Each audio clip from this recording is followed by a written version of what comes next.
அவர்கிட்ட பேச போனா அவர் தான்மா எரிஞ்சு எரிஞ்சு விழுகிறாரு. நான் என்னமா பண்ணுவேன்? டேய், எந்த அப்படா தான் புள்ள நல்லா இருக்க கூடாதுன்னு நினைப்பா?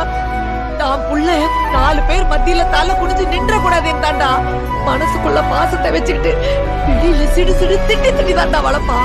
எல்லா அம்மாவும் நான் பெத்தேன்னு சொல்லுவாங்க. எந்த அப்பனும் நான் பெத்தேன்னு சொல்லி காட்ட மாட்டாங்கடா. 10 மாசம் வயித்துல சுமக்கிறவ தாண்டா அம்மா.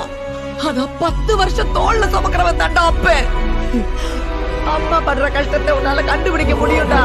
ஆனா அப்பா படுற கஷ்டம் 4 பேர் சொன்னாதான்டா தெரியும். அம்மா இடுப்புல தூக்கி வச்சு நிலாவ காட்டி சோறு ஊட்டுவா.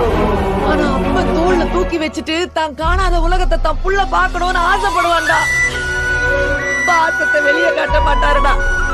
ஆனா ஒவ்வொரு முறையும் சோத்துல கைய வைக்கும் போது என் புள்ள சாப்பிட்டானான்னு கேட்காம சாப்பிட்டது இல்லடா உங்க அப்பா.